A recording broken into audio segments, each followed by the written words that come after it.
Daniel Carter, a billionaire known for his sharp business acumen and an empire built on technology, walked into a quaint cafe tucked away on a quiet street. He was dressed in a tailored suit, his watch gleaming under the soft glow of the lights. Unlike the high-end restaurants he frequented, this small establishment had a charm of its own. The scent of freshly brewed coffee and warm pastries filled the air, and for once, Daniel relished the simple pleasure of being in a place where no one recognized him. Outside, a young boy named Liam watched through the window, his clothes tattered, his face smeared with dirt. He had spent countless nights curled up in alleyways, surviving on scraps and the kindness of strangers. Hunger was a constant companion, gnawing at him relentlessly. He watched Daniel order a meal, steak, mashed potatoes, and a glass of red wine. The sight of the food made Liam's stomach twist painfully. He had not eaten a proper meal in days. Just as the waiter placed the plate in front of Daniel, Liam burst through the doors, his eyes wide with desperation. "Stop! Don't eat that," he shouted, his voice cracking. The cafe fell silent. Customers turned to stare, the manager rushed forward, ready to push the boy out. Daniel, startled, looked up from his plate, his fork suspended midair. "What's going on?" Daniel asked, his voice calm but firm. The manager grabbed Liam by the arm. "This kid's always around, begging. I'll take care of it." Daniel raised a hand. "Let him speak." Liam hesitated, his chest rising and falling rapidly. "Please," he begged. "Don't eat that food." Daniel studied the boy. His eyes weren't just desperate, they were filled with something deeper, fear. He set his fork down. "Why?" Liam swallowed hard. "I saw someone put something in it," he whispered. A murmur spread through the cafe. The waiter, who had served the meal, paled. The manager's face tightened. Daniel's instincts, honed by years of business negotiations, told him the boy wasn't lying. He pushed his plate away. "What did you see?" Liam pointed toward the kitchen. "That man, the one with the scar on his hand, he put something in your food." Daniel's gaze followed Liam's finger. A man in a chef's uniform stood at the back, his posture suddenly tense. The moment their eyes met, the man bolted. Without thinking, Daniel leaped to his feet. The cafe erupted into chaos as customers gasped, chairs screeched, and waiters scrambled.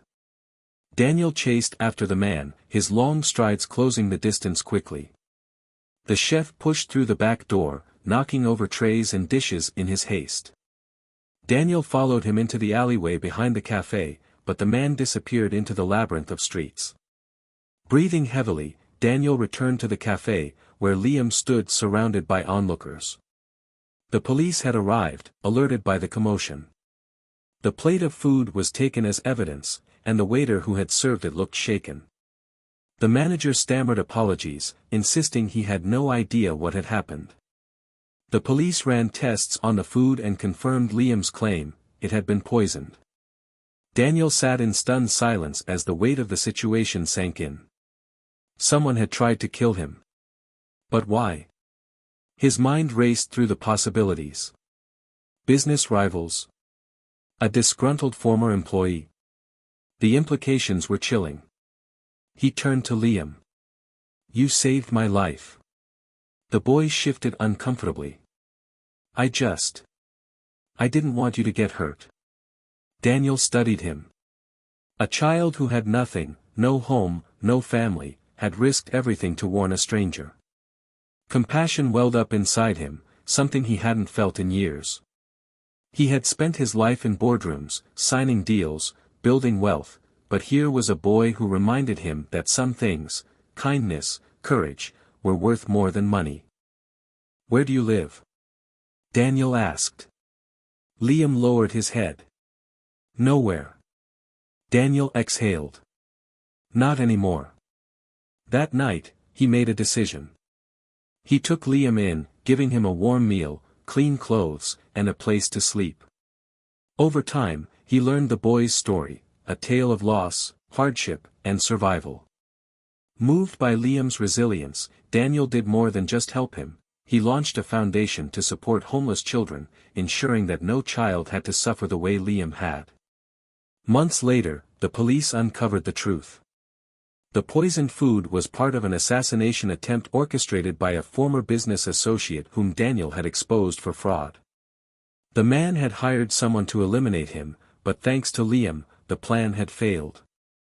As Daniel looked at Liam, now thriving, with a chance at a new life, he realized that the boy hadn't just saved his life, he had changed it forever. You said. Continue. ChatGPT said. Over the next few weeks, Liam slowly adjusted to his new life. At first, he found it difficult to trust his new surroundings. He had spent years surviving on the streets, always watching his back, never expecting kindness without a price. But Daniel was different. He didn't just offer a warm bed and food, he listened. Daniel made arrangements for Liam to receive medical care, proper clothing, and schooling. The boy had never attended school before, and the idea of sitting in a classroom scared him. He worried that he wouldn't fit in, that the other kids would laugh at him for not knowing how to read or write properly. But Daniel reassured him. "You don't have to do this alone," he said one evening as they sat in the spacious living room of his penthouse. "We'll take it one step at a time." Liam nodded, still unsure, but willing to try. Meanwhile, the police continued investigating the attempted poisoning. They discovered that the chef who had fled the cafe had a criminal record. He had been paid by a man named Victor Langley, a former executive at one of Daniel's companies. Years ago, Daniel had exposed Victor for embezzling millions, leading to his downfall. Victor had been bitter ever since, blaming Daniel for ruining his life. The poisoning was his attempt at revenge. The police arrested Victor, and the story made headlines. The public was shocked by the assassination attempt, but even more touched by the story of the homeless boy who had saved a billionaire's life. News outlets wanted interviews, charities reached out, and suddenly, Liam became known as the boy who saved a fortune. But despite all the attention, Liam remained grounded. He didn't care about fame, all he had ever wanted was a warm meal and a safe place to sleep. Daniel saw something special in him, an intelligence and resilience far beyond his years. One evening, as they sat on the balcony overlooking the city, Liam spoke up. "Why did you help me?" Daniel smiled. "Because you helped me first." "I just did what anyone would do," Liam murmured. Daniel shook his head. "Not everyone would have risked what you did. You didn't know me. You could have walked away." Liam looked down at his hands. "I guess. I just knew what it felt like to be invisible. I didn't want that to happen to you." Daniel was silent for a moment. "You were never invisible, Liam. The world just wasn't looking." Over the next year, Daniel's foundation expanded rapidly. Inspired by Liam's story, he poured millions into building shelters, education programs, and job training initiatives for homeless youth. Liam, now attending school and thriving, became a symbol of hope. He spoke at events, sharing his experiences, encouraging others to look beyond wealth and status and see the humanity in everyone. Years passed, and Liam grew into a confident young man. He excelled in school, driven by a hunger not just for knowledge, but to make a difference. He studied business and social work, determined to carry forward the mission that had saved him. One day, he stood beside Daniel at the grand opening of a new shelter, the largest yet. It bore a name that made Liam's breath catch in his throat, the Liam Foundation for Homeless Youth. He turned to Daniel, eyes shining. "You didn't have to do this." Daniel rested a hand on his shoulder. "Yes, I did." Liam looked out at the crowd, at the children who now had a chance at a better future, just as he had been given. For the first time in his life, he knew he truly belonged. "You said. Continue." ChatGPT said. As the years passed, Liam became more than just the face of the foundation, he became its heart. He traveled across the country, visiting shelters, speaking to homeless children, and working with Daniel to expand their reach. His story inspired thousands, and as more people learned about the mission, donations poured in. Despite all his success, Liam never forgot where he came from. He would often visit the same streets where he had once slept, speaking to kids who reminded him of his past self. He knew their struggles firsthand, and they trusted him in a way they never trusted authority figures. One evening, as he walked through the old alley where he had once sought shelter, he spotted a young girl, no older than 10, huddled in the corner. She clutched a thin blanket around her shoulders, her wide eyes filled with fear. Liam knelt down beside her. "Hey," he said gently. "Are you okay?" She hesitated, gripping the blanket tighter. "I'm fine." He recognized the tone, pride mixed with fear. He had said those same words to himself countless times. "I used to sleep here too," he admitted. The girl looked up, surprised. "You?" Liam nodded. "Yeah. It was scary sometimes. Cold too." She studied him carefully. "But you're not here anymore." "No," Liam said. "And you don't have to be either." Over the next few days, Liam visited her often, bringing food and warm clothes. Eventually, he convinced her to come to one of the shelters. She was hesitant at first, but when she walked in and saw other kids playing, eating hot meals, and sleeping in real beds, she finally let go of her fear. Moments like this fueled Liam's passion. Every child they saved, every life they changed, reminded him of why he was doing this. Daniel watched Liam with pride. He had once been the mentor, guiding the young boy who had saved his life. Now, Liam was the one leading the charge. One evening, as they sat in Daniel's office, Liam looked over financial reports and expansion plans for new shelters. "You know," Daniel said, sipping his coffee, "when I first met you, I thought I was just helping a kid in need. I didn't realize I was investing in the future." Liam smirked. "Well, I had a good teacher." Daniel chuckled. "And now the student has become the master." Years later, when Daniel finally stepped down from running the foundation, there was no question about who would take his place. Liam, now a young man in his 20s, stood on stage in front of a massive crowd, accepting his new role as the head of the Liam Foundation for Homeless Youth. As he looked out at the faces, children, parents, donors, and volunteers, he saw something remarkable. Hope. He had come full circle. Once a starving boy begging for scraps, now a leader changing lives on a global scale. And it had all started with one moment, one desperate warning in a small cafe. Liam smiled, his heart full. Years passed, and under Liam's leadership, the foundation grew beyond what anyone had imagined. Shelters turned into community centers, offering education, mental health support, and job training. Programs expanded internationally, reaching children in countries where homelessness was a life sentence. Governments took notice, partnering with the foundation to implement long-term solutions. What had started as a single act of kindness had sparked a global movement. Despite the foundation's success, Liam never lost touch with the people he was fighting for. He still visited shelters regularly, speaking with kids, listening to their stories, and reminding them that their past didn't define their future. One day, as he walked through a newly opened center in Los Angeles, an older woman approached him. She had tears in her eyes. "You don't remember me, do you?" she asked. Liam studied her face, but nothing came to mind. "I'm sorry." She smiled. "I was the waitress at the cafe. The day you saved Mr. Carter's life." Liam froze. It had been so long ago, but the memory was still sharp. The cafe, the poisoned meal, the moment that had changed everything. "I remember you," he said, his voice softer. "I always wondered what happened to you," she said. "And then I saw your name on the news. I just wanted to say, I'm so proud of you." Liam felt a lump rise in his throat. "Thank you," he said, shaking her hand. But I wasn't alone in this. Mr. Carter, he gave me a chance. She smiled knowingly. And now you're giving others that same chance.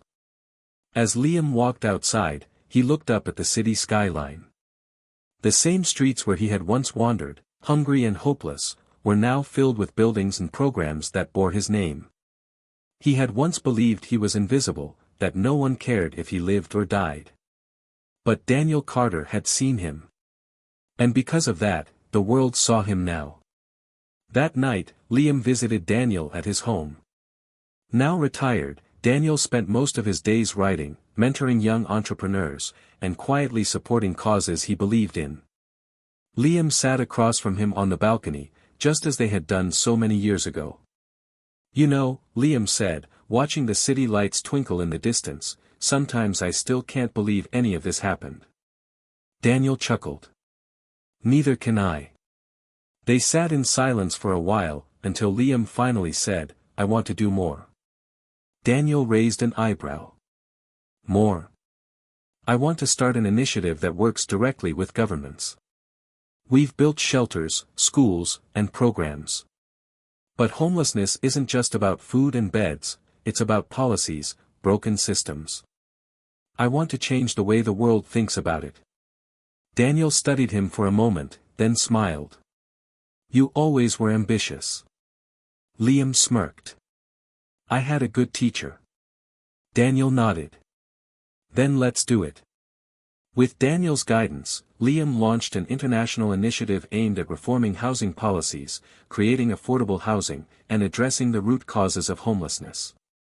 He spoke at world summits, worked with lawmakers, and challenged industries to step up. Years passed, and Liam's influence only grew.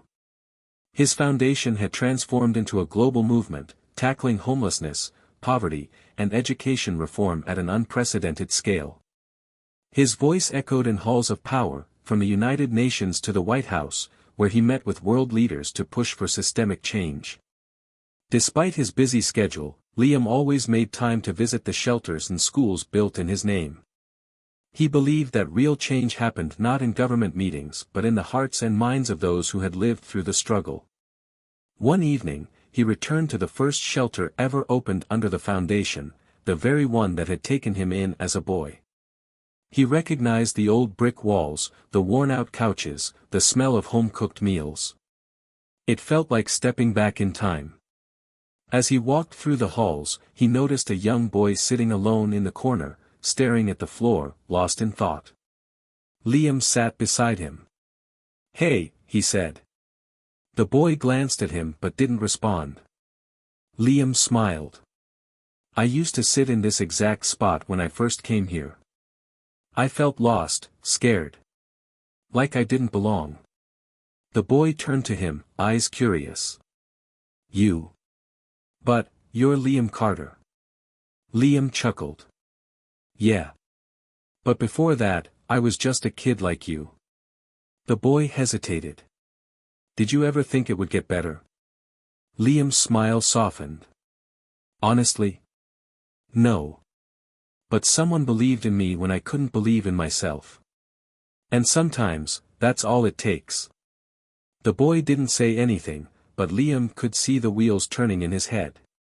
He had been there before, the moment when hope starts to feel real. Before leaving, Liam handed him a small card with his direct contact information.